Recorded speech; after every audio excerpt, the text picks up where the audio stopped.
Assalamualaikum warahmatullahi wabarakatuh. Berjumpa kembali teman-teman di channel kita Mas Tio KDR. Nah, oke teman-teman, di kesempatan kali ini ya kita akan berbagi informasi kembali ya. Di sini banyak sekali yang menanyakan teman-teman ya terkait dengan mendaftar di beda jenjang ya. Jadi artinya teman-teman paham ya. Jadi nanti untuk tahap 2 ya, di tahap 2 itu ada di jenjang SMA. Dan di tahap 3 ya, itu ada di jenjang SMK ya. Di tahap 2 jenjang SMA dengan jalur prestasi nilai akademik.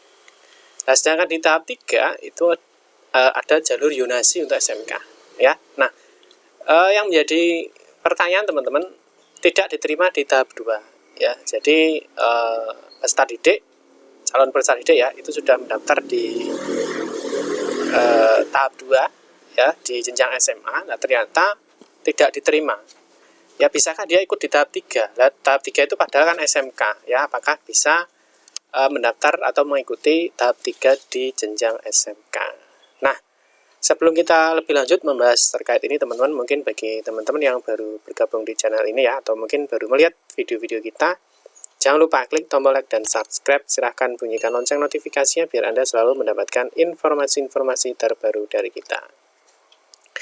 Oke teman-teman, kita bahas langsung aja ya. Jadi untuk yang akan berlangsung ini ya, ada tahap 2, nanti berikutnya ada tahap 3.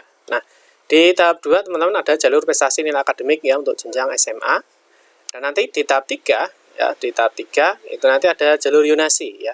Jalur yonasi ini untuk SMK. Nah, di sini nanti teman-teman harus paham ya, yang akan datang ini adalah tahap 2 dan tahap 3 ya. Pastikan teman-teman sudah mengikuti jadwal yang ada. Ya, jadwal pendaftaran yang ada ya, jangan sampai kelewat atau jangan sampai terlambat. Kalau sudah terlambat, sudah tidak bisa mengikuti pendaftaran lagi.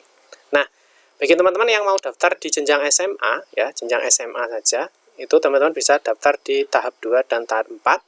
Bagi yang mau daftar di jenjang SMK ya, jenjang SMK, itu teman-teman bisa daftar di tahap 3 dan 5. Oke ya. Kita langsung bahas saja teman-teman. Nah, ini pertanyaannya, tidak diterima di tahap 2 ya untuk jenjang SMK, bisakah ikut di tahap 3 di jenjang SMK? Karena ini berbeda jenjang ya teman-teman ya. Nah, sekarang pertanyaannya seperti ini. Jadi kita menjawab banyak sekali pertanyaan-pertanyaan ini yang muncul di komentar-komentar YouTube kita ya, maupun ada yang chatting pribadi ya di media sosial kita. Nah, ternyata banyak sekali yang menanyakan seperti ini teman-teman. Ya, kita bahas dulu ya. Pertanyaannya, Kak mau tanya apakah bisa ya, apakah bisa apabila kita ikut di tahap 2 ya, tahap 2 jalur prestasi nilai akademik ya. Sebelumnya kita cek dulu jadwalnya teman-teman ya. Ya teman-teman nanti memiliki gambaran ya, kita cek dulu jadwalnya di sini di ppdbjatim.net. Ya, di jadwal ya, teman-teman bisa cek tahap 1 sudah selesai ya, tahap 1 sudah lewat, sudah selesai. Kita tidak membahas lagi di tahap 1. Terus kita akan membahas di tahap 2. Ya, tahap 2 itu ada PPDB jalur prestasi nilai akademik. Ya, ini tahap 2. Ingat ya, tahap 2. Nanti tanggalnya tanggal 20. Nah, pertanyaannya adalah apakah bisa apabila kita ikut tahap 2 ya, jalur prestasi nilai akademik. Ya, ini jenjangnya adalah SMA. Ya, dan ternyata calon siswa ini belum beruntung ya, ternyata tidak diterima. Jadi dia di tahap 2 ternyata tidak diterima. Dan ingin ikut jalur yonasi jenjang SMK. Ya, jenjang SMK ya. Nah, karena ini kan sudah beda jenjang teman-teman ya. Jadi teman-teman mungkin yang bingungnya ini. Ya, karena SMA terus tidak diterima. Bisakah ikut di jenjang SMK ya? Karena ada yang bilang ya, kalau sudah pernah ikut daftar di SMA, jadi dia sudah ikut tahap 2 ya di jenjang SMA, tidak bisa ikut daftar di jenjang SMK. Ya, jadi intinya ini beda jenjang ya, karena tahap 2 dan tahap 3 itu beda jenjang. Ya, mohon infonya Kak. Nah, ini kita akan membahas di sini. Nah, ini yang perlu diketahui teman-teman ya. Kalau di jenjang SMK, ingat ya, di jenjang SMK ini ada yang namanya verifikasi kesehatan. Jadi teman-teman harus ikut di pra pendaftaran verifikasi kesehatan.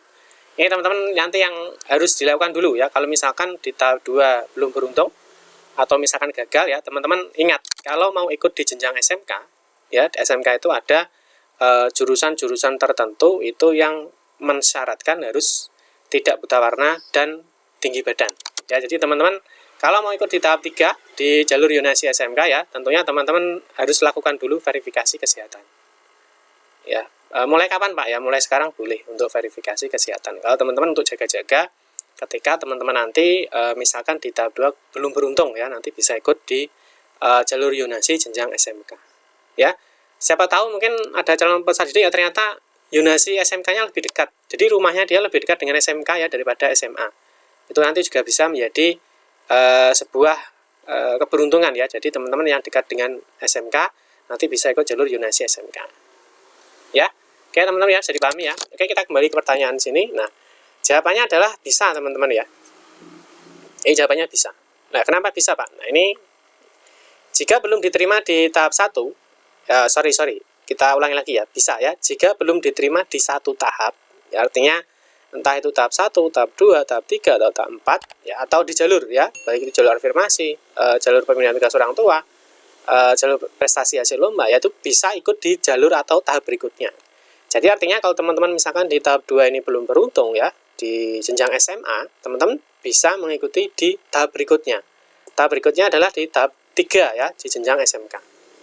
Nah, informasi yang kedua, ya, jika teman-teman itu, Pak, saya mau daftar aja di SMA terus, jadi saya tidak mau daftar di SMK. Boleh apa tidak, Pak? Boleh. Nah, jika ingin mendaftar di jenjang SMA, jadi artinya teman-teman, saya sudah fokus, Pak, saya mau daftar di jenjang SMA saja. Nah, teman-teman bisa ikut di tahap 2 dan 4. Nah, tahap 2 dan 4 itu apa, Pak? Teman-teman bisa cek aja jadwalnya di sini ya. Ini tahap 2 ya. Tahap 2 adalah jalur prestasi nilai akademik untuk jenjang SMA. Nah, tahap 4-nya apa, Pak? Tahap 4-nya teman-teman bisa ikut di PPDB jalur yonasi ya untuk SMA. Jadi teman-teman nanti kalau mau daftar di SMA saja bisa ikut di tahap 2 dan tahap 4 untuk jenjang SMA. Nah, ada juga, Pak, saya mau daftar di SMK saja, saya tidak mau daftar di SMA. Apakah boleh, Pak? Boleh ya. Teman-teman nanti jika ingin mendaftar di jenjang SMK ya, jadi saya mau daftar di SMK saja, saya fokus di SMK ya. Teman-teman bisa ikut di tahap 3 dan 5. Tahap 3 dan 5 itu apa, Pak? Tahap 3 itu ada di jalur yonasi SMK. Ya, jalur yonasi SMK. Lah, di tahap 5 itu apa? Tahap 5 itu ada di jalur prestasi nilai akademik SMK. Ya, jadi teman-teman nanti kalau yang mau fokus saja di SMK bisa daftar di tahap 3 dan tahap 5. Seperti itu teman-teman ya. Nah, terus yang tidak boleh itu apa, Pak? Yang tidak boleh itu ya, jadi tidak bisa mendaftar SMA dan SMK dalam satu jalur atau tahap lain, ini yang tidak bisa. Artinya bagaimana? Artinya ketika misalkan di tahap 2 ya, tahap 2 itu ini ya. Tahap 2 itu jalur prestasi nilai akademik SMA. Ya ini kalau teman-teman mau daftar SMA dan SMK ya tidak bisa. Nanti semua yang ada itu hanya SMA. Ya SMA A, SMA B, ya nanti baik di luar zona ataupun di dalam luar zona, itu adanya ya SMA saja. Karena untuk PPDB ini dibuka per jenjang, ya SMA ya SMA saja. Dan nanti kalau teman-teman daftar di jalur yonasi SMK misalkan, ya adanya semua SMK ya, SMK A, SMK B, C, dan seterusnya. Baik itu SMK dalam zona maupun luar zona. Jadi semua pendaftaran ini dibuka per jenjang. Ya, jadi tidak bisa mendaftar SMA dan SMK. Ini artinya tidak bisa dalam satu jalur atau tahap itu dua jenjang, itu tidak bisa. Yang bisa adalah per jenjang. Kalau SMA ya SMA, kalau SMK ya SMK. Tetapi kalau tahapnya, misalkan belum diterima di tahap 2, SMA, teman-teman bisa ikut lagi di tahap berikutnya. Ya, misalkan tahap 3, mengikuti di jenjang SMK. Itu bisa.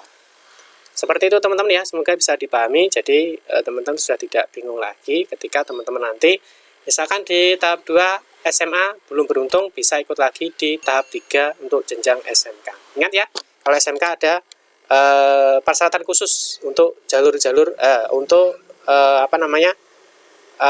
kompetensi ya, atau jurusan-jurusan tertentu ada persyaratan tidak buta warna dan juga tinggi badan. Nanti bisa dicek aja di video kita. Ingat ya, ini sudah kita berikan skema ya, kalau diterima tidak bisa ikut tahap berikutnya ya. Kalau belum diterima ya, tidak diterima bisa berlanjut ke tahap berikutnya ya, seperti yang sudah kita bahas di video sebelumnya. Oke teman-teman ya. Terus ini sama ya, kalau tahapnya ada 5. Terus di sini kalau diterima di tahap 1 maka tidak bisa ikut lagi di tahap 2, 3, 4 maupun 5 ya.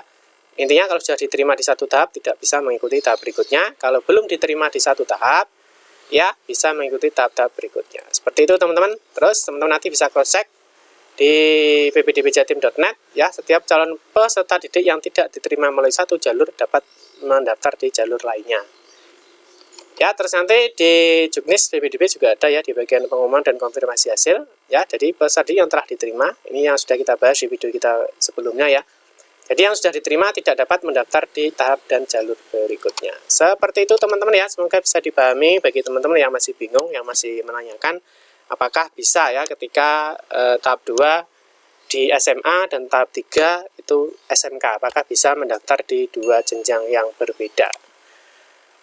Di kesempatan berikutnya teman-teman, di video berikutnya kita akan membahas bagaimana ketika teman-teman itu belum melakukan verifikasi kesehatan ya, tetapi bisakah daftar di jurusan tertentu di SMK. Nanti kita akan bahas di video kita berikutnya.